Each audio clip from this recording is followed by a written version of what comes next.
Islam mengajarkan jalan ideal. Kalaupun sudah melakukan pelanggaran, Anda bukan orang yang terhina. Anda sedang salah dengan perbuatan Anda itu. Dan Islam memberikan solusi buat Anda. Tadi kata Nabi SAW, kullu bani Adam khatta'un. Semua anak Adam pasti buat kesalahan. Apa solusinya? Wa khairul khatta'ina tawwabun. Dan sebaik-baik orang yang sudah melakukan kesalahan, segera bertaubat.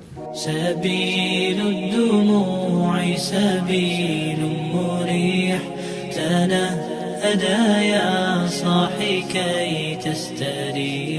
Assalamualaikum warahmatullahi wabarakatuh. Alhamdulillah, selalu saja lisan kita memuji Sang Pencipta Allah yang kita yakini sebagai seorang muslim. La ilaha illallah, la ma'buda bihaqqin illallah. Tidak ada Tuhan, pencipta, pemilik, penguasa seluruh yang di langit, seluruh yang di bumi, seluruh yang di kedalaman lautan, kecuali Allah. Dia zat yang Maha Esa. Dan selanjutnya kita panjatkan salawat dan taslim, salam hormat kita kepada utusan Sang Pencipta Allah yang telah disempurnakan jalur nasabnya, fisiknya, ilmunya, serta telah menyampaikan semua apa yang telah Allah amanahkan di pundak beliau kepada kita, umat manusia, agar mengenal Tuhan Allah Subhanahu wa Ta'ala dan juga mengikuti peraturan-peraturan Sang Tuhan Allah Subhanahu wa Ta'ala dan Raja yang sebenarnya, mana yang dibolehkan halal dinikmati dan mana yang dilarang haram dijauhi. Saudaraku seiman, selamat bergabung teman-teman di Rutan nomor 1 Bandung, baik para staf yang sudah meluangkan waktu dari hidupnya untuk menemani teman-teman yang menjadi penghuni rutan, dari teman-teman yang saya cintai, kaum muslimin yang pernah melakukan kesalahan sehingga melalui proses hukum. Selamat bergabung saudaraku dalam channel kami, Khalid Basalam Official, dan saya sangat gembira Allah Subhanahu wa Ta'ala memberikan kesempatan kami untuk berbagi dengan saudaraku semua, karena banyak orang yang mayoritasnya memvonis teman-teman yang berada di rutan atau penjara secara umum karena pernah melakukan sebuah kesalahan, sehingga vonisan mereka membuat mungkin jiwa dan juga raga teman-teman yang pernah melakukan kesalahan ini terganggu, merasa kecil di tengah-tengah masyarakat. Padahal saudaraku seiman, Nabi SAW sudah menyebutkan dalam sebuah hadis, dan ini akan menjadi hadis yang selalu dibahasakan oleh para dai-dai kita, yaitu sabda beliau SAW, kullu bani Adam khatta'un wa khairal khatta'in at-tawwabun. Hadis yang diriwayatkan oleh Ibnu Majah. Artinya, semua keturunan anak Adam pasti melakukan kesalahan. Namun sebaik-baik orang yang melakukan kesalahan adalah yang segera taubat. Tidak ada orang di antara kita saudaraku seiman yang tidak melakukan kesalahan. Walaupun memang tingkatan-tingkatannya berbeda-beda. Ada yang kecil, ada yang besar. Ada yang ketahuan, ada yang tidak ketahuan. Tetapi kita perlu tahu bahwasanya semua kita bisa berbuat salah. Islam mengajarkan sebuah jalan yang ideal, yaitu Anda coba tidak melakukan pelanggaran. Dan pelanggaran ini adalah yang dianggap pelanggaran dalam agama Islam. Karena memang Allah Subhanahu wa Ta'ala memerintahkan kepada kita semua yang baik-baik untuk dikerjakan. Jujur, amanah, tanggung jawab, bakti sama orang tua, bakti pada agama, pada negara, ya, berbuat baik dengan tetangga, menjenguk orang sakit, membantu orang yang sulit. Semua itu diperintahkan dan ada janji-janjinya. Semua punya keutamaan. Bahasa ceramahnya fadilah.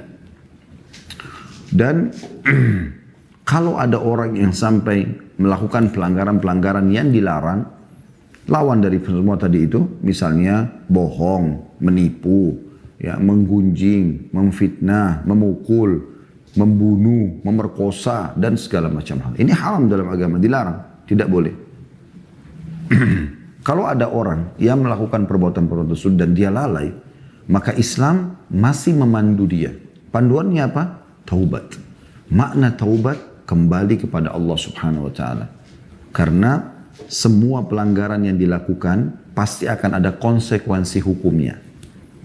Jangan pernah berpikir teman-teman sekalian, kalau saya melakukan sebuah kesalahan, maka saya tidak dihukum karena tidak ada yang tahu.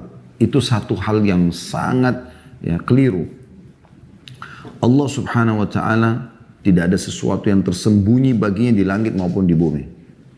Dalam Al-Quran Allah berfirman, Inna Allah la yakhfa alaihi syai'un fil ardi wala fis sama'. Tidak ada sesuatu yang bisa tersembunyi bagi Allah, disembunyikan dari Allah baik di langit maupun di bumi. Kalau Anda melakukan perzinahan misalnya di kamar hotel, Anda cuma dengan pasangan Anda di sebuah negara yang jauh tidak ada yang tahu, tetap Allah Subhanahu wa Ta'ala tahu. Tetap para malaikatnya yang Allah mengatakan ma yalfidhu min qaulin illa ladaihi raqibun atid. Tidak ada satu kata pun yang keluar dari seseorang kecuali dicatat oleh dua malaikat di pundak kiri kanan, amal saleh ataupun keburukan. Tidak ada sesuatu kecuali akan dipertanggungjawabkan dan juga akan menerima balasannya. Kata Allah Subhanahu wa Ta'ala dalam ayat Al-Quran yang Anda sudah hafal, A'udzu billahi minasyaitonir rajim, wa may ya'mal mithqala dzarratin khairan yarah. Siapa yang berbuat seperti biji sawi dari kebaikan, senyum dengan muslim, membantu mengangkatkan barang dia. Apalah hal-hal yang mungkin biasa semua orang bisa lakukan, sebesar biji sawi, pasti dia akan diperlihatkan dan akan menerima balasannya. Wa may ya'mal mithqala dzarratin syarran yarah. Dan siapa yang berbuat seperti biji sawi dari keburukan, sekecil apapun, sehebat apapun Anda mengemasnya dengan fikiran manusianya, tidak akan ketahuan. Maka dia pasti akan diperlihatkan dan akan diminta pertanggungjawaban. Teman-teman sekarang yang masuk di rutan ini sudah tahu. Saya sangat yakin pada saat Anda melakukan perbuatan kesalahan, di waktu Anda melakukannya semoga Allah maafkan, pasti Anda tahu ini perbuatan umumnya Anda bisa rahasiakan atau Anda bisa menghindar dari hukum. Tapi bukankah Anda lihat di depan mata bahwasanya Allah Maha Kuasa? Sehebat apapun Anda mengatur strategi penipuan, manipulasi data, apalah segala macam, Allah punya cara. Dan kalau Allah sudah membongkar kesalahan hambanya, maka tidak akan pernah bisa ada yang membendungnya. Bukankah para koruptor yang sudah banyak ditangkap di negara kita, mereka kurang apa dari segi strategi menyembunyikan apa yang sedang mereka lakukan dari kriminal itu. Tapi ujungnya juga ketahuan. Bahkan Allah SWT permalukan di depan masyarakat. Bahkan disita hartanya. Bahkan istri anaknya terbengkalai, terlilit utang. Belum lagi kalau ada eksekusi-eksekusi yang berat bagi mereka. Begitu juga dengan semua pelanggaran-pelanggaran yang ada. Jadi saudaraku seiman, saya ingin berbagi di awal pembukaan kita ini. Jangan pernah berpikir apa yang kita lakukan itu, walaupun kita punya strategi yang sangat luar biasa secara manusia, bisa menyembunyikan, tidak akan dibongkar oleh Allah SWT. Allah mengatakan dalam Al-Quran, Innahum yakiduna kaida wa akidu kaida. Sesungguhnya mereka mengatur tipu muslihat, tapi aku juga mengatur tipu muslihat, kata Allah. Tidak ada perbuatan kriminal yang tidak Allah bongkar di dunia ini. Tujuannya agar orang tersebut berhenti dari perbuatan ini. Karena kalau itu terus berlanjut, ada hukuman yang sangat berat nanti di kuburan dan ada hukuman yang berat di akhirat nanti. Sampai saya pernah ucapkan dalam pengajian, ya, kalau ada seorang pencuri yang ketangkap, kepergok, kemudian digebukin oleh massa pun, itu bentuk kasih sayang Allah kepada dia. Mungkin Anda bertanya, kenapa Ustaz bilang orang digebukin, ketangkap, lalu dia bentuk kasih sayang Allah Subhanahu wa Ta'ala? Iya saudaraku, bentuk kasih sayang Allah. Setiap kali seseorang yang melakukan satu perbuatan kriminal atau kesalahan, maka Allah, ya, kita bisa pastikan mengirim kepada dia sinyal. Yang paling pertama, rasa khawatir dan takut. Anda mau mencuri, Anda mau memerkosa, Anda mau melakukan perbuatan apapun, maka yang pertama Allah tanamkan ketakutan dulu, khawatir. Nanti kalau orang tahu, nanti kalau ketangkap, nanti kalau begini, nanti kalau begitu. Itu awal peringatan dari Allah. Kalau Anda segera berhenti, Anda akan aman dari hukuman. Tapi ada sebagian orang tidak. Tetap aja dia coba melakukan. Allah datangkan sinyal yang kedua. Dia dilihat oleh orang misalnya. Walaupun mungkin dia masih bisa lolos. Tapi ada yang kenal dia. Oh, si fulan ini melakukan. Mungkin ketangkap CCTV. Mungkin segala macam. Peringatan yang kedua. Kalau dia berhenti, dia akan aman. Nanti dia taubat kepada Allah. Dia meminta maaf pada pemilik yang sudah dia ambil barangnya, dia kembalikan. Taubat. Tapi ada orang tidak. Oh enggak, kan saya lolos kemarin. Dia anggap digoda oleh syaitan untuk bisa lolos lagi yang ketiga kali. Ternyata Allah SWT datangkan masa, menangkap dia, kemudian digebukin. Dan itu bentuk kasih sayang Allah. Karena kalau tidak ketangkap, dia akan terus dalam kriminal dia. Dan setiap pelanggaran akan ada hukuman dari Allah SWT. Makin sering Anda melakukan perzinahan, mabuk-mabukan, pencurian, penipuan, apa saja, maka makin berat hukuman yang ada. Karena sekali pelanggaran akan ada konsekuensi hukum. Apalagi berulang kali dia melakukannya. Ya. Dalam surah Al-Ankabut Allah tekankan masalah itu. Apakah orang-orang yang melakukan perbuatan kriminal atau pelanggaran itu mengira mereka akan lolos dari hukuman kami? Sungguh buruk apa yang mereka fahami itu. Jadi tidak mungkin itu. Sehingga ini teman-teman sekalian bisa menjadi sebuah tolak ukur bagi teman-teman untuk menyadari ternyata ada Sang Pencipta Allah yang mengawasi, dan apa yang terjadi sekarang dari hukuman yang ada itu karena memang Allah mau memberhentikan Anda dari kesalahan yang sedang ada. Kemudian dari sisi yang lain, tadi yang saya sampaikan hadisnya riwayat Ibnu Majah, Islam mengajarkan jalan ideal. Kalaupun sudah melakukan pelanggaran, Anda bukan orang yang terhina. Anda sedang salah dengan perbuatan Anda itu. Dan Islam memberikan solusi buat Anda. Tadi kata Nabi SAW, kullu bani Adam khatta'un. Semua anak Adam pasti buat kesalahan. Apa solusinya? Wa khairul khatta'ina tawwabun. Dan sebaik-baik orang yang sudah melakukan kesalahan, segera bertaubat. Kalau itu haknya Allah Subhanahu wa Ta'ala, tidak sholat, ya, maka dia bertaubat kepada Allah Subhanahu wa Ta'ala. Ya, dia bertaubat kepada Allah Subhanahu wa Ta'ala. Kemudian dia memperbaiki. Kalau itu haknya manusia, haknya makhluk, seperti mencuri, menggunjing, memukul, segala macam, dia bertobat kepada Allah, lalu dia meminta keridhaan orang itu. Kalau dalam bentuk harta dia kembalikan, perusakan citra dia perbaikin, supaya dia lepas dari hisab hari kiamat. Dan setelah itu Anda bisa menjadi seorang yang bebas, Anda bisa menjadi seorang yang paling soleh dari umat ini. Tidak ada yang menghalangi itu. Umar bin Khattab radhiyallahu anhu, sahabat Nabi yang mulia, mertua Nabi SAW. Kurang apa kejahatan yang dilakukan sebelum Islam? Setiap hari Umar bin Khattab keluar hanya mencambuk dan menghukum umat Islam. Bukan budak dia, tapi dia datang ke teman-temannya, Abu Jahal, Abu Lahab, dia datang lalu dia ikut menyiksa orang-orang Islam yang merupakan budak-budak orang-orang ini. Lalu pada saat sore hari dia mau pulang, dia mengatakan, saya berhenti menyiksa kamu. Bukan karena saya kasihan, tapi karena saya jenuh saja. Besok saya kembali akan nyiksa kamu. Bahkan sebelum dia masuk Islam, dia keluar radhiyallahu anhu membawa pedang dengan baju perangnya untuk membunuh Nabi SAW. Menyembah berhala, sembelihan hewan untuk berhala, kemudian mabuk-mabukan. Tapi subhanallah, pada saat hidayah datang, dia mengucapkan syahadat di hadapan Nabi SAW. Allah lunakkan hatinya dan dia ikutin itu. Maka dia menjadi orang yang terbaik dari umat ini. Bahkan ulama ahli sunnah wal jamaah mengatakan orang yang terbaik dari umat ini setelah Abu Bakar adalah Umar bin Khattab. Bahkan Allah muliakan setelah dia taubat nasuha dalam Islam, dia perbaikin kesalahan-kesalahannya, dia sholat, dia patuh kepada Allah, dia menunjukkan kebenaran terhadap kebenaran Islam ini, ya, dan dia bangga dengan Islam itu, sebagaimana dia mengatakan kami kaum yang dimuliakan dengan Islam, semenjak dia taubat yang halal dia nikmati, yang haram ditinggalkan, dan tidak ada negosiasi lagi dalam masalah haram setelah dia memperbaiki keadaannya, maka Allah muliakan dia sampai menjadi rajanya umat Islam. Dan di masa kejayaan beliau, tahun 13 Hijriah sampai tahun 23 Hijriah, 10 tahun ini, hampir setengah dunia dikuasai oleh umat Islam. Dan pada saat itu, setiap orang kalau melihat Umar, merasa imannya bertambah.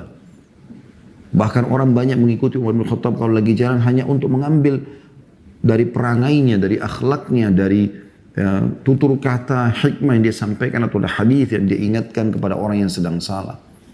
Sampai meninggal dalam keadaan husnul khatimah. Maka saudaraku seiman, tugas Anda sekarang di tempat rutan ini memperbaiki keadaan. Jangan berkecil hati. Harus yakin saya bisa menjadi orang yang lebih baik.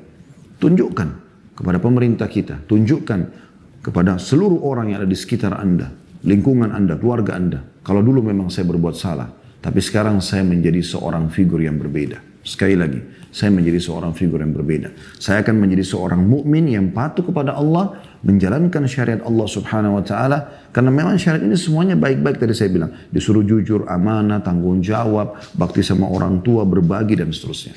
Dan itu tidak sulit untuk Anda lakukan. Dan Anda sudah meninggalkan semua yang dilarang, yang berbohong, manipulasi data, semua bentuk kriminal dan kesalahan udah saya tinggalkan karena ada konsekuensi hukumnya. Maka ini teman-teman sekalian, hal yang perlu ya, di pembukaan kita untuk direnungi, ya, direnungi bersama. Dan yang paling nyata ya, tentang masalah perbuatan kesalahan ini ya, adalah yang dibuat oleh ayah kita Adam alaihissalam. Tentu saya bilang tadi di awal kalau Anda renungin, Islam menyuruh Anda menjadi orang menempuh jalan ideal, yaitu menjadi orang yang tidak berbuat salah. Apalagi setelah Anda mengetahui kesalahan tersebut, kayak Anda pernah melakukan kesalahan dan sekarang Anda sudah tahu Anda masuk ke jalan yang benar, di situ Anda coba kejar derajat tertinggi di surga. Udah, nggak ada lagi namanya melakukan dosa. Udah selesai, pelanggaran nggak ada lagi. Komitmen saya tidak akan melakukannya. Karena orang melakukan dosa itu teman-teman sekalian sering saya bahasakan di pengajian seperti orang yang ada di tepi jurang. Kita sudah tahu kalau jatuh ke jurang ini, maka sulit sekali, bisa mati atau mungkin kalau kita mau naik lagi ke puncak gunung itu, sulit sekali. Jadi nggak perlu Anda meletakkan kaki Anda, coba-coba jatuh nggak sih, sakit nggak sih, mati nggak sih, nggak perlu. Kesalahan-kesalahan dan pelanggaran teman-teman, kemaksiatan kriminal ini cukup kita tahu ya, apa jenisnya dan apa hukumannya, baik dalam agama kita ataupun peraturan pemerintah kita. Dan Anda jauhi. Tidak usah dicoba, jangan dilakukan kesalahan itu. Karena Anda merusak nama Anda merusak juga pekerjaan Anda merusak nama baik keluarga Anda, merusak, menutupi masa depan Anda. Tidak ada baiknya. Untuk apa dilakukan? Maka untuk kita hindari, kita pelajari kemaksiatan tersebut, kriminal tersebut, kita tahu jenisnya, kita tahu efeknya. Anda sekarang tinggal ketik di Google, saya yakin Anda pun di rutan pasti punya handphone, Anda bisa buka, Anda bisa searching. Misalnya, zina, hukuman orang berzina dalam agama Islam. Anda klik, banyak artikel Anda bisa baca. Anda bisa dengar di YouTube, tinggal klik ceramah tentang bahayanya zina, bahayanya pemerkosaan, bahayanya riba, bahayanya mencuri, bahayanya begini, ancamannya. Supaya Anda tahu, oh ternyata dalam agama saya dilarang nih. Dan wahyu itu berbicara dengan hati manusia.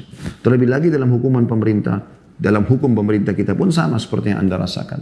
Kemudian amal saleh, perbuatan-perbuatan yang dianjurkan dalam Islam, jujur, amanah, tanggung jawab tadi semuanya itu Anda pelajari, ketik keutamaan jujur, keutamaan amanah, keutamaan bakti, keutamaan sedekah, keutamaan ini dan itu.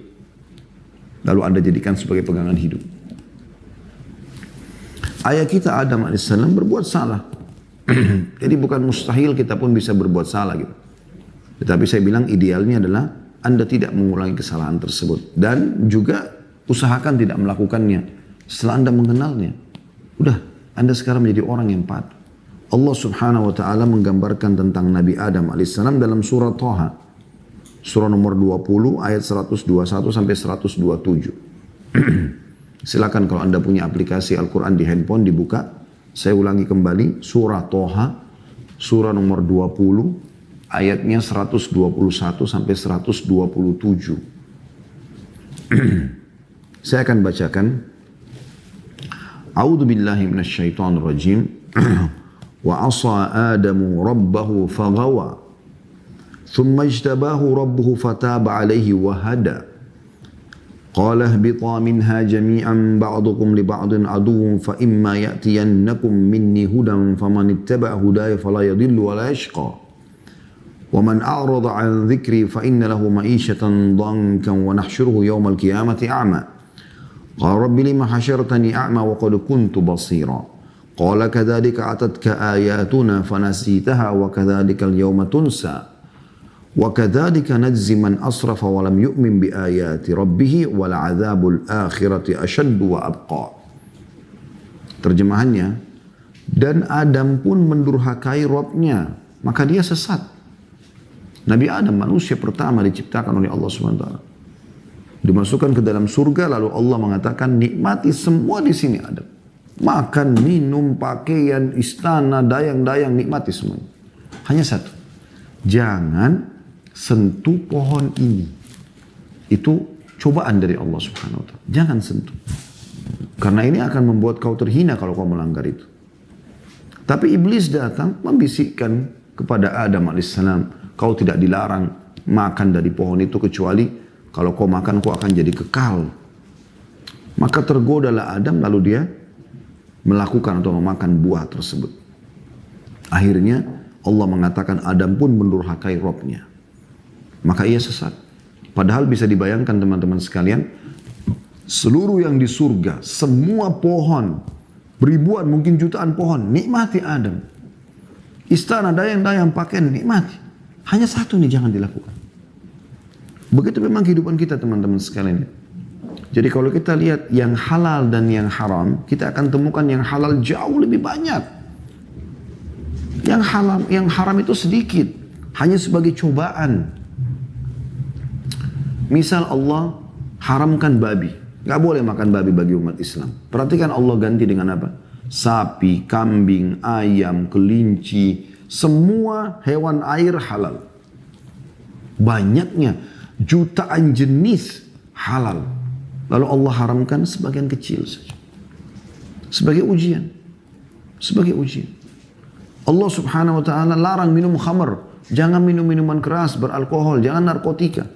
Allah ganti dengan apa? Susu, madu, sirup, jamu, air putih. Banyak gantinya. Banyak. Lebih sehat, lebih baik. Pada saat Allah berikan kita syahwat untuk melampiaskan pada lawan jenis kita. Zina dilarang. Nikah diperintahkan. Bedanya zina sama nikah, 5 menit kalimat akad. Sekarang kita lihat perbandingannya. Kalau orang melakukan pernikahan, 5 menit teman-teman sekalian. Wali perempuan mengatakan, saya nikahkan kamu sama anak perempuan saya fulana binti fulana dengan mas kawin ini. Kemudian si anak mempelai laki-laki mengatakan, saya terima nikahnya. Itu saja sudah cukup, apalagi dia katakan, saya terima nikahnya fulana binti fulana dengan mas kawin tersebut. Ini kurang dari 5 menit kata-kata ini. 2 saksi, ada mahar, sah pernikahan tersebut. Dan dengan sahnya perbuatan itu, semua orang tahu suami istrinya akan masuk ke dalam kamar malam pertama kah, siang pertama kah, mereka akan berhubungan biologis. Tapi dua-duanya dalam kondisi senang, bahagia. Sampai ada istilah dikatakan di tengah-tengah masyarakat kita, bahkan di dunia mungkin dikenal begitu ya. Pengantin itu menjadi raja sehari. Dia betul-betul seperti raja, pakai baju yang bagus, baik laki-laki ataupun perempuan, dihormati oleh setiap orang, diucapkan doa, diucapkan selamat.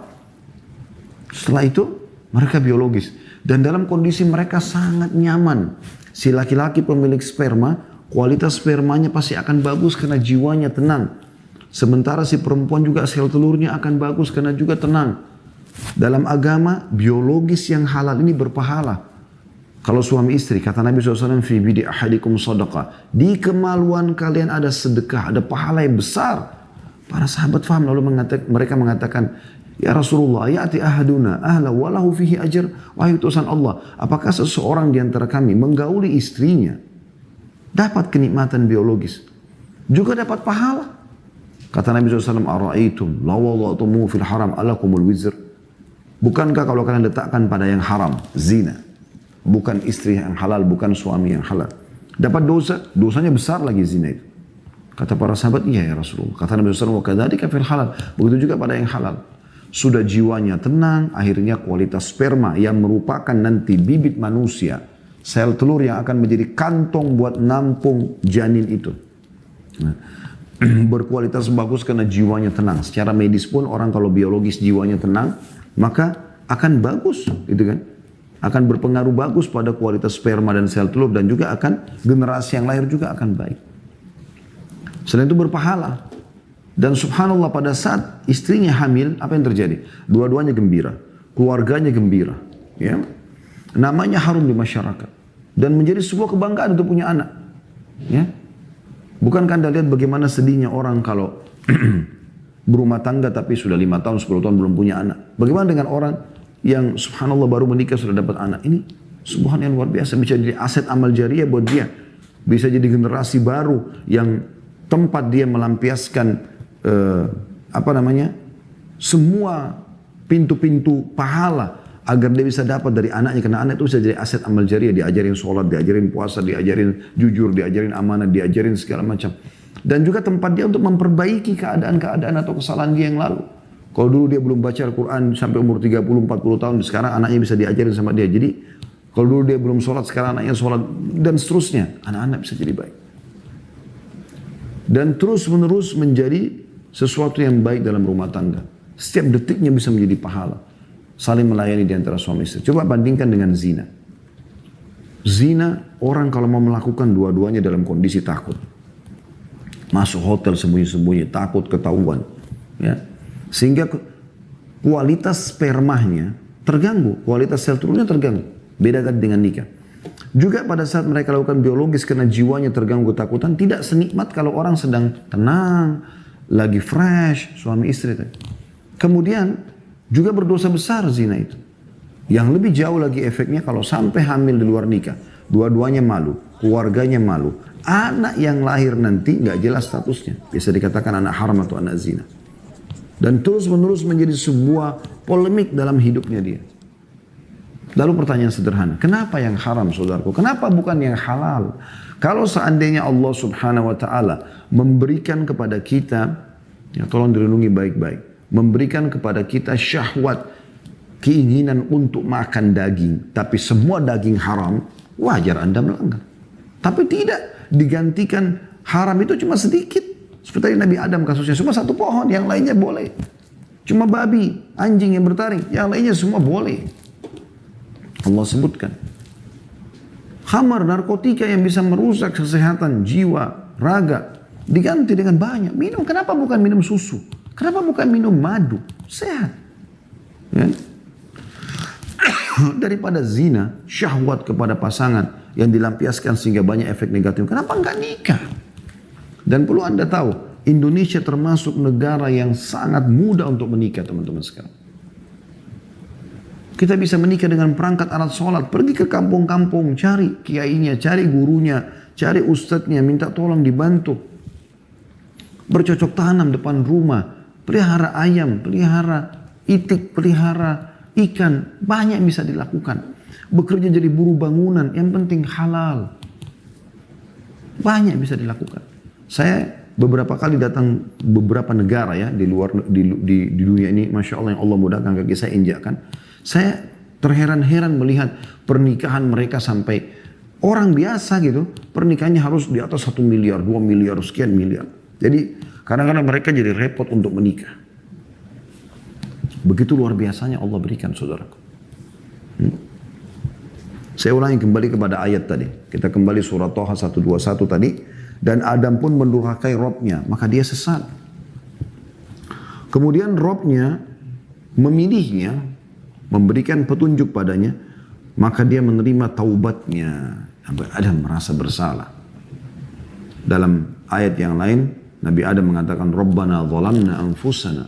Wahai Tuhan kami sudah menzalimi diri kami. Dengan kesalahan ini kami salah. Mengaku itu. Rabbana zalamna anfusana wa illam taghfir lana wa tarhamna lanakunanna minal khasirin. Kalau kau tidak maafkan kesalahan kami, maka kami akan tergolong orang-orang yang rugi. Lalu Allah menerima taubat itu. Luar biasanya dalam Islam teman-teman sekalian, Allah sangat senang dengan taubat Anda. Garis bawah itu. Kapan Anda selesai pengajian ini, Anda wudhu, Anda sholat 2 rakaat, niat sholat taubat. Kata Nabi SAW, tidak ada seorang hamba melakukan kesalahan. Kemudian dia bersuci, berwudhu, lalu dia sholat 2 rakaat. Lalu kemudian setelah salam dia istighfar kepada Allah, kecuali Allah akan bersihkan kesalahannya. Setelah itu Anda menjadi orang baik. Allah terima taubat. Dalam sebuah hadis yang lain riwayat Bukhari, sesungguhnya Allah sangat gembira dengan taubat hamba-hambanya. Allah gembira. Lebih gembira daripada seseorang di antara kalian yang pergi ke padang pasir yang tak bertuan. Padang pasir yang tandus, tidak ada orang. Dan dia membawa untanya, serta di atas untanya semua bekal dia. Nggak ada lagi harta dia kecuali di atas unta tersebut. Lalu kemudian dia istirahat di bawah sebuah pohon. Setelah itu, dia bangun dari tidurnya, untanya hilang. Dia pun keliling mencari-cari unta tersebut dengan bekalnya di padang pasir yang tandus. Lalu dia tidak temukan. Setelah dia putus asa, dia mengatakan, saya coba kembali ke bawah pohon tadi yang saya tidur. Kemudian saya tidur lagi, semoga saja saya sudah mati pada saat bangun. Pada saat dia tidur dan dia terbangun, dia tiba-tiba melihat untanya di depan matanya. Bagaimana gembiranya dia bisa melanjutkan kehidupan lagi, menemukan untanya untuk transportasinya, menemukan hartanya, makanan, minuman, pakaiannya. Ya, mungkin sebagian uangnya di atas untanya untuk dia lanjutkan kehidupannya. Maka Allah lebih gembira dengan tobat hambanya daripada itu. Tidak ada kata putus asa. Anda bukan orang yang buruk, tapi Anda pernah melakukan perbuatan buruk. Anda bisa menjadi orang yang lebih baik sekarang. Tunjukkan itu. Tunjukkan. Fudail bin Iyad rahimahullah, seorang tabi'in, ulama tabi'in. Anda kalau ketik di Google kisah Fudail bin Iyad rahimahullah, sampai bisa dikatakan tidak ada satupun statement yang dinukil oleh para ulama tentang masalah zuhud, ya, mencintai akhirat, mendahulukan akhirat daripada dunia, tentang masalah menambah keimanan, taubat, kecuali nama Fudail bin Iyad sering disebutkan. Karena kenapa? Orang ini dulu pernah perampok jalan. Sampai orang-orang lain kalau lakukan perampokan itu dia bergerombol, berapa orang? Fudail bin Iyad kadang-kadang sendiri. Karena kuatnya fisiknya, keterampilannya dan segala macam. Dan setiap kali orang lewat di lokasinya pasti tahu. Ini kalau dengan Fudail bin Iyad ini kalau nangkap orang, dia ambil hartanya dan dia bunuh orang ini. Terkenal sekali. Subhanallah, setelah sekian tahun dia lewat, ada beberapa riwayat yang menukil tentang bagaimana taubatnya beliau. Di antaranya adalah dia pernah masuk ke dalam satu perkampungan, dia ingin mencuri di sana, mau merampok. Kemudian dia naik di tembok rumah seseorang, orang itu lagi sholat malam dan dia membaca ayat alam ya'ni lilladzina amanu an takhsha qulubuhum bidzikrillah. Belumkah tiba saatnya bagi orang beriman untuk lunak hatinya? Kenapa mau buat salah terus? Allah mengatakan. Fudail bin Iyad tiba-tiba tersentuh dengan ayat itu. Lalu kemudian dia turun dari tembok, tidak jadi mencuri. Dan dia bingung mau kemana. Dia masuk. Lalu kemudian dia lihat masjid, dia masuk di masjid. Zamannya beliau belum ada lampu kayak kita sekarang, gelap gulita. Menjelang subuh, muadzinnya datang, menyalakan obor-obor. Dia kaget lihat ada orang di depan mihrab menangis, terisak-isak. Begitu mendekat, dia tahu orang ini Fudail bin Iyad. Dia pernah lihat wajahnya. Maka dia lari dari dalam masjid. Jemaah yang lain pada dekat dengan masjid, kemudian pada berkata, ada apa wahai muadzin? Kenapa kau lari? Dia bilang dalam masjid ada Fudail bin Iyad. Orang semua dengar Fudail bin Iyad, luar biasa, orang ketakutan. Ketakutan semua karena tahu ini orang pembunuh. Dia ambil harta orang, dia bunuh. Dia bukan hanya sekedar ngambil hartanya lalu disuruh pergi. Enggak. Jadi seperti itu luar biasa keburukannya. Tapi karena waktu subuh sudah masuk, akhirnya orang-orang sepakat sudah kita harus masuk ke masjid. Kalau tidak subuh telat. Begitu mereka masuk, mereka perhatikan baik-baik, ternyata Fudail bin Iyad ini lagi duduk menghadap mihrab, menangis terisak-isak. Lalu mereka menanya, mereka sudah paham, berarti ada sesuatu. Orang ini merasa bersalah. Lalu kemudian oleh muadzin dirangkul tangannya, diajak berwudu, diajak untuk sholat, dan semenjak hari itu dia tobat menjadi orang yang baik. Terus dia pelajari agama sampai menjadi ulamanya muslimin. Ingat namanya, Fudail bin Iyad. Itu yang dibutuhkan teman-teman. Setelah kita buat salah, kita menjadi orang baik. Dan bahkan tunjukkan sekarang kalau saya lebih baik dari sebelumnya. Bahkan saya bisa lebih baik daripada Anda. Itu bukan mustahil. Saya sarankan teman-teman, coba kembali ke ceramah kami. Judulnya itu, ya, inilah aku sekarang. Sekali lagi judulnya, iya inilah aku sekarang.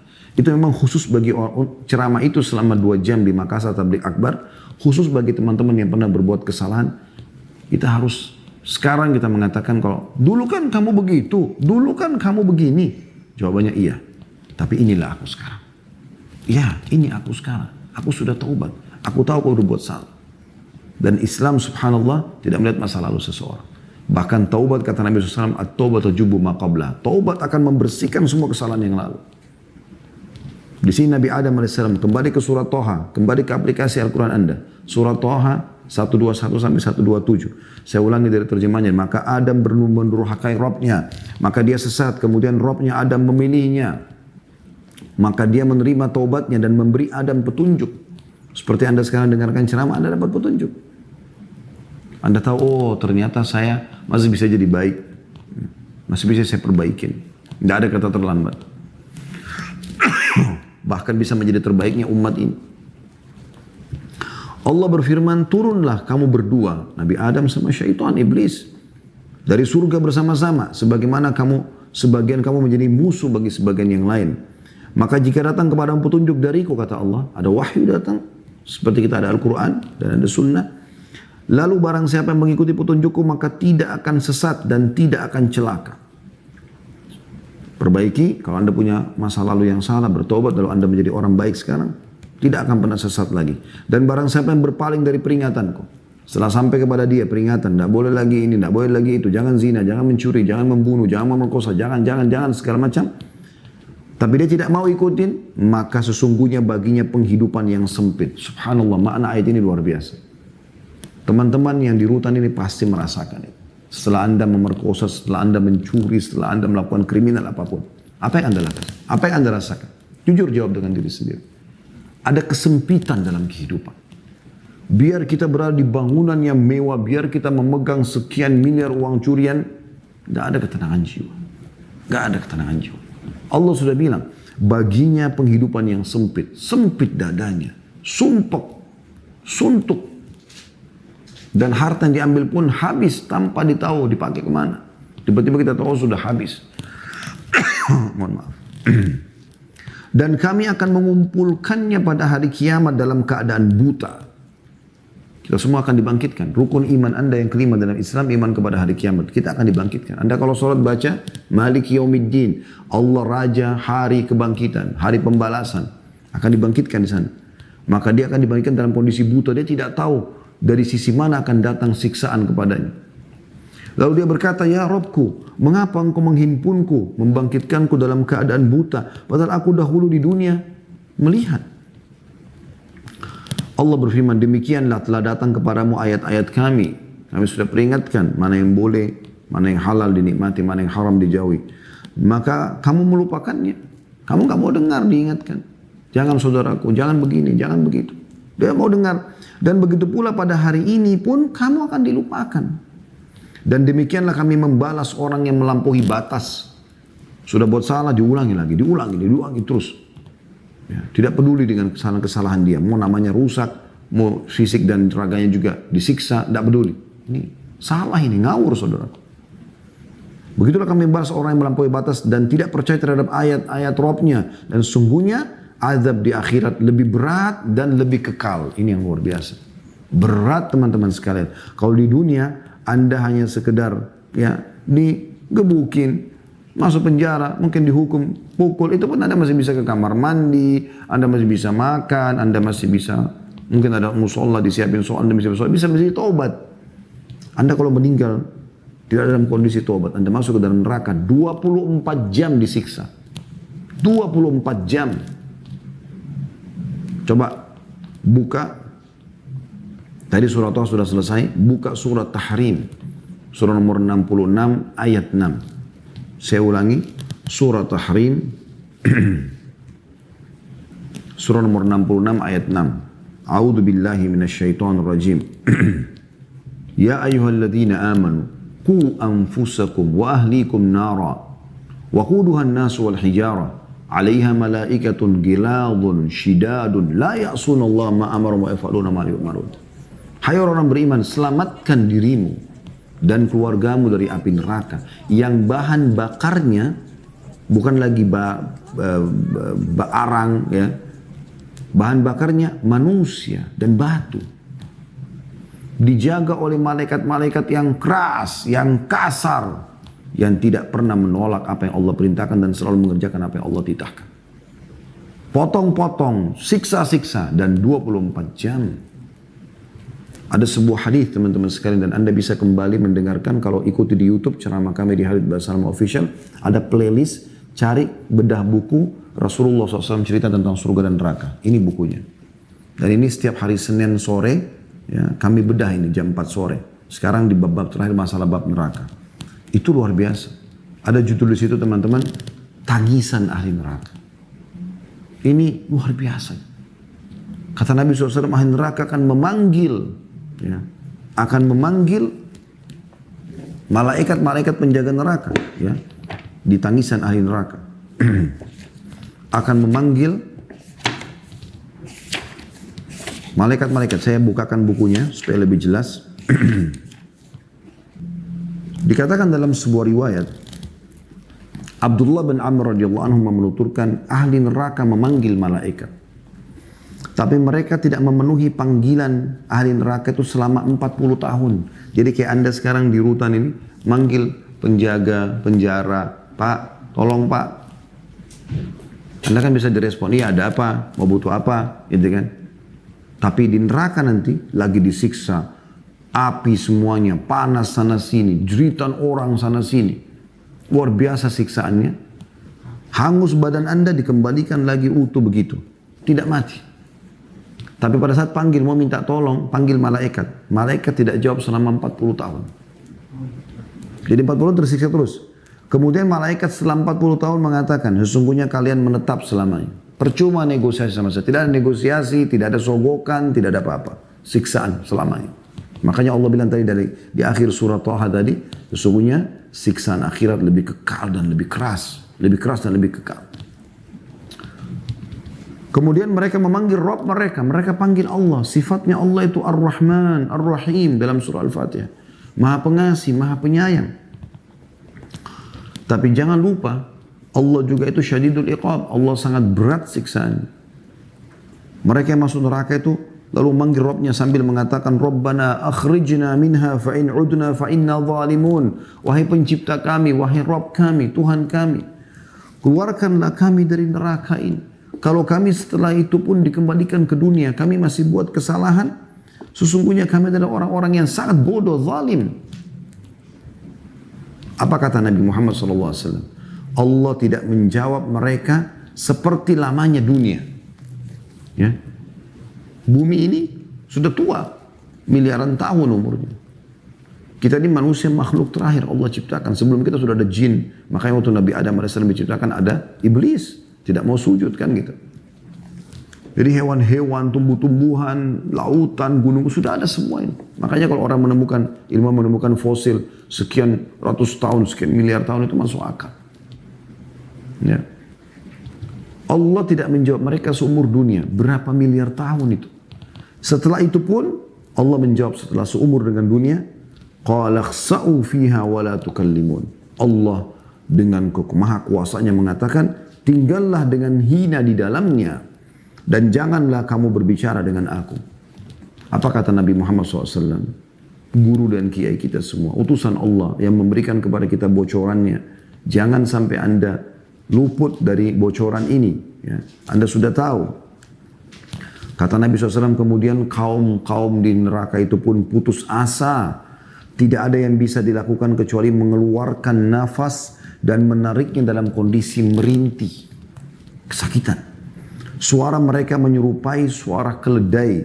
Mula-mulanya mengeluarkan nafas dan akhirnya menariknya dengan merintih. Hadis ini sahih diriwayatkan oleh At-Tabarani. Hadis yang lain, Abdullah bin Qais radhiyallahu anhu mengatakan, Rasulullah SAW bersabda, Inna ahlan nari la yabkun. Sesungguhnya penghuni neraka itu pasti akan menangis. Hatta lau ujriyatis sufunu fi dumu'ihim la jarat. Ya, saking banyaknya air matanya mereka, sampai kalau mau dialirkan di atas air mata mereka kapal-kapal, maka pasti akan bisa. Saking banyaknya genangan air mata mereka. Wa innahum la yabkuna dama, yakni makana dam'i. Dan ketahuilah bahwasanya mereka itu menangis terus sampai-sampai saking selalunya menangis, ya, tergantikan tempat air mata mereka dengan darah. Jadi apa yang Anda rasakan teman-teman sekalian dari hukuman kayak lagi di penjara itu kecil sekali dibandingkan dengan apa yang dirasakan nanti di akhirat. Ya, ini sesuatu yang sangat besar, ya, sangat berat. Baik teman-teman sekalian, saya akan coba masuk kepada hikmah, judul kita hikmah dari dosa dan kesalahan. Sudah semestinya Anda sekarang mengambil hikmah, mengambil pelajaran dari apa yang terjadi. Jangan keluar dari rutan, ulangi lagi. Dan terus terbawa dengan bisikan syaitan, oh nggak apa-apa. Toh nanti juga mungkin dulu saya ketangkap, sekarang saya atur strategi supaya saya nggak ketangkap. Ketangkap teman-teman sekalian. Ketangkap. Dan itu bentuk kasih sayang Allah tadi supaya Anda berhenti. Tapi untuk apa Anda menghabiskan waktu Anda di rutan? Untuk apa? Kenapa Anda tidak habiskan seperti manusia di luar sana yang enak? Bebas, bisa mengembangkan ide-idenya, bisa silaturahim keluarga, bisa punya pasangan, bisa kumpul sama mereka, menikmati biologis yang halal, punya keturunan, bisa Anda didik anak-anak Anda bisa menambah ilmu, bisa banyak sekali Anda bisa lakukan. Anda lah yang telah masukkan diri Anda ke tempat ini. Maka teman-teman sekalian ambil hikmah, ambil pelajaran. Oh, saya dulu lakukan ini, maka sekarang saya tidak boleh lakukan lagi. Tidak boleh. Kata Nabi SAW, tidak boleh orang mukmin jatuh di lubang 2 kali, di lubang yang sama. Tidak boleh. Sekarang menjadi orang yang lebih baik, bahkan menjadi orang terbaik dari umat ini dan penduduk Indonesia yang baik. Bisa, tidak ada kata tidak bisa. Bisa, sangat bisa. Karena orang akan melihat Anda sekarang, bukan Anda yang lalu. Di antara hikmah teman-teman yang bisa diambil adalah disebutkan oleh Ibnu Taimiyah rahimahullah dalam Minhajus Sunnah. Yang pertama, menumbuhkan penghambaan, kerendahan hati, khusyuk, perendahan diri, dan keinginan hamba untuk memperbanyak amal soleh dan keengganan yang kuat untuk berbuat dosa. Itu di antara hikmah yang pertama. Anda kalau sudah melakukan kesalahan, apalagi Anda kebekuk, Anda ketangkap, maka Anda dikurung di tempat seperti sekarang ini. Semua itu teman-teman akan memunculkan perasaan rendah hati akhirnya. Oh ternyata saya kena hukum juga gitu. Ya. Dan ada hal-hal teman-teman sekarang yang luar biasa. Muncul kehusyuan Anda sebenarnya. Konsentrasi dalam ibadah. Kita kalau lagi melakukan sebuah perbuatan salah, lalu kemudian Allah buat kita ketangkap. Itu sangat mudah teman-teman kita neteskan air mata. Dan itu ada kenikmatan tersendiri. Kita sesali perbuatan kita kepada Sang Pencipta Allah. Dan Allah gembira dengan taubat hambanya tadi. Bahkan taubat membersihkan semua kesalahan yang lalu. Seorang sahabat Nabi namanya Amr bin As radhiyallahu anhu. Benci sekali dengan Islam dulu. Luar biasa gitu. Sampai dia menjadi duta Quraisy untuk menjemput 83 orang sahabat muslimin yang menyelamatkan diri hijrah ke Ethiopia. Tapi subhanallah di sana dapat hidayah dia. Pada saat dia masuk Islam, sebelum syahadat dia mengatakan, ya Rasulullah, saya mau syahadat tapi ada syarat saya. Tidak ada orang masuk Islam kasih syarat kecuali dia ini. Kata Nabi SAW depan sahabat semua yang lain, ridwanullahi alaihim, apa syaratmu? Dia mengatakan, syaratnya adalah, saya berharap Allah memaafkan semua kesalahan saya yang lalu. Maka Nabi SAW sambil senyum mengatakan, wahai Amr bin As, tidakkah kau tahu bahwasanya taubat membersihkan semua kesalahan yang lalu? Dengan kau masuk Islam, kau taubat kembali ke jalan Allah, semua bersih. Maka Amr bin As syahadat gembira dan dia menjadi orang baik setelah itu sampai menjadi panglima perangnya kaum muslimin, bahkan menjadi gubernur di Mesir di zaman khilafahnya Umar radhiyallahu anhum ajma'in. Jadi ada hal-hal yang bisa kita ambil hikmahnya. Ibnu Taimiyah mengatakan itu yang pertama. Kita merasa, oh ternyata saya ini seorang hamba. Ada Tuhan saya yang mengawasi saya. Bisa mendatangkan kerendahan hati. Kita mulai merendah, oh ya saya salah. Gitu kan. Dan ini sesuatu yang baik semuanya nih. Tanda-tanda kebaikan sebenarnya. Kemudian muncul keinginan ingin memperbanyak amal soleh. Ya. Saya mengajak teman-teman pengurus rutan di Bandung dan juga seluruh Indonesia. Saya berharap teman-teman bisa memaksimalkan medsos yang ada, termasuk punya kami, Khalid Basalamah Official, di YouTube, cari playlistnya, jadwalkan, supaya teman-teman di rutan ini dengar ceramah itu. Dan itu dirutinkan seperti kurikulum harian. Biarkan teman-teman lagi beraktivitas, mereka sekarang waktunya sangat banyak yang lowong. Dengarkan mereka agama. Agama ini teman-teman luar biasa, luar biasa. Mengubah semua keadaan orang. Dari buruk menjadi baik, dari pelit menjadi dermawan, dari penjahat menjadi orang yang saleh. Jadi dari kasar menjadi lembut, semua bisa berubah dengan agama. Teman-teman yang sedang ada di rutan, kalau Allah masih mudahkan Anda ada rezeki, ada handphone, bisa medsos, dengar ceramah. Dari ceramah ke ceramah. Dan di playlist kami itu ada kurikulum. Anda tinggal lihat ada foldernya, ada kajian kitab Minhajul Muslim, misalnya bab akidah, ada sirah nabawi, ada sirah sahabat, ada al-kabair, dosa-dosa besar, ada fikih, kitab Bulughul Maram, ada banyak hal yang Anda bisa ikuti. Lebih dari 20 kitab kami bedah. Coba kurikulumkan hari Senin dengar masalah akidah. Kalau bisa diputarkan di rutan itu sangat bagus. Ya. Ada bahkan beberapa lembaga-lembaga, Masya Allah, mereka rutinkan buat stafnya, pegawainya, ceramah-ceramah tentang keimanan. Ya. Ada bedah buku kami judulnya 31 sebab lemahnya iman. Kisah-kisah. Ya. Serial sahabat Nabi, serial sirah Nabi. Senin misalnya jadwal untuk belajar akidah. Selasa misalnya belajar fikih. Rabu misalnya dosa-dosa besar. Kamis misalnya sejarah Nabi. Ya. Jumat misalnya tentang masalah rumah tangga. Ada juga tentang masalah rumah tangga. Pendidikan anak. Kurikulumkan setiap hari. Dari jam sekian sampai jam sekian dengar ceramah ini. Jam sekian sampai jam sekian ceramah ini. Dan itu dikurikulumkan. Bukan hanya mendengar ceramah cuplikan pendek yang 1 menit, 2 menit. Bukan. Memang betul-betul belajar. Masa Anda di rutan ini setahun, 2 tahun, 5 tahun, 10 tahun, kalau Anda gunakan belajar teman-teman sekalian, Anda keluar bisa menjadi ulama kaum muslimin.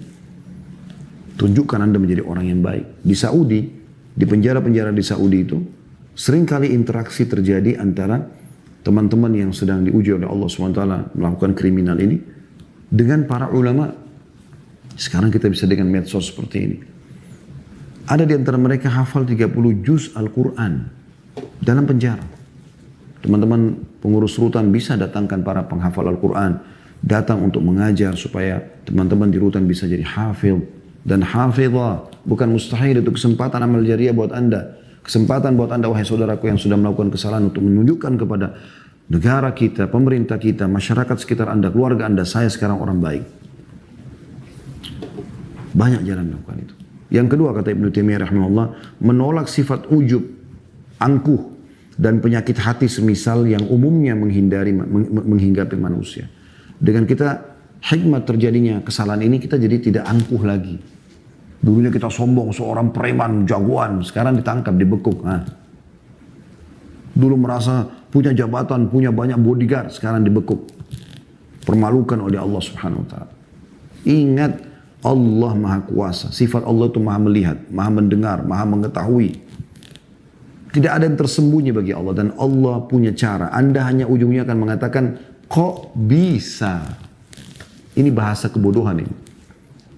Ya, mohon maaf saya bahasakan ini. Kok bisa? Bisa, kuasa Allah. Makanya jangan merasa diri pintar. Allah mengawasin Anda. Allah mengatakan, wa nahnu aqrabu ilaihi min hablil warid. Kami lebih dekat kepada manusia daripada urat lehernya sendiri. Dan surga yang akan menjadi target orang beriman pada saat meninggal nanti, tempat abadi, dayang-dayang, istana yang luas dan segala macam. Anda bisa ikuti di playlist YouTube tadi, bedah buku ini ya. Rasulullah SAW cerita tentang surga dan neraka. Ada 30 pasal bahas tentang surga, 30 pasal bahas tentang neraka. Itu orang teman-teman mau masuk surga, Gampang. Mau masuk neraka juga gampang. Kata Nabi SAW apa? Sesungguhnya surga lebih dekat kepada seseorang dari kalian daripada tali sendalnya sendiri. Dan seseorang dari kalian lebih dekat dengan nerakanya daripada tali sendalnya sendiri. Dia jujur, dia amanah, dia sholat, dia puasa, dia baik, dia ramah, segala macam. Mati masuk surga. Dia berbuat kriminal, kejahatan, segala macam, bohong, nipu, segala macam, mukul, mencuri, dan seterusnya. Mati masuk neraka. Begitu dekatnya orang dengan surga dan nerakanya. Yang ketiga, mendorong untuk menyayangi sama makhluk ciptaan Allah. Berharap agar mereka juga bertaubat dan beroleh rahmat jika berbuat dosa. Serta memotivasi mereka untuk bertaubat. Jadi kadang-kadang teman-teman melakukan kriminal ini kan kena punya pengalaman, akhirnya dia taubat nih. Nah dia berbagi tuh. Saran saya jangan lagi narkotika, saran saya jangan begini, saran saya karena saya ini pernah melaksanakan, pernah melakukan dan itu efeknya tidak baik. Dia bisa mendorong orang untuk taubat. Dan itu pintu amal sendiri. Yang keempat, menampakkan karunia, kebaikan dan kendermawanan Allah kepada makhluknya yang nampak tak kala seseorang berdosa seperti yang disebutkan dalam sebuah hadis, walladzi nafsi biyadi law lam tudhnibu la dhahaba Allahu bikum wa la jaa biqaumin yudhnibun fayastaghfiruna Allah taala fayaghfiru lahum. Dan demi zat kata Nabi SAW yang jiwaku berada di tangannya, kalau kalian tidak berbuat dosa, niscaya Allah akan memusnahkan kalian. Dan Allah akan datangkan kaum yang berdosa lalu mereka beristighfar kepada Allah dan Allah akan mengampuni mereka. Maksudnya adalah, bukan berarti hadis ini dipahami, oh berarti kalau kita buat kriminal saja, bukan. Artinya kita bisa saja berbuat kesalahan semuanya. Gitu. Tapi kita kembali kepada Allah subhanahu wa ta'ala. Yang terakhir, yang kelima kata beliau adalah demikian pula dengan terjerumusnya hamba dalam perbuatan dosa, menjelaskan betapa butuhnya hamba untuk senantiasa meminta tolong kepada Allah, bertawakal dan berlindung kepadanya, agar mengarahkannya dan senantiasa mentaati, ya, mentaati Allah dan menjauhi kemaksiatan. Jadi Anda jadi tahu, oh ternyata ini perbuatan salah. Allahu a'lam. Ini bahasan kita teman-teman sekalian, semoga bisa diambil hikmahnya. Tentu 1 jam tidak cukup untuk belajar agama. Agama ini adalah sebuah kebutuhan yang harus teman-teman pelajari. Dan saya sudah berikan tadi solusinya, baik teman-teman staf di rutan ataupun ya teman-teman yang jadi penghuni rutan, agar memaksimalkan medsos yang ada. Semoga insya Allah bisa mengambil manfaat dari apa yang kita bahas.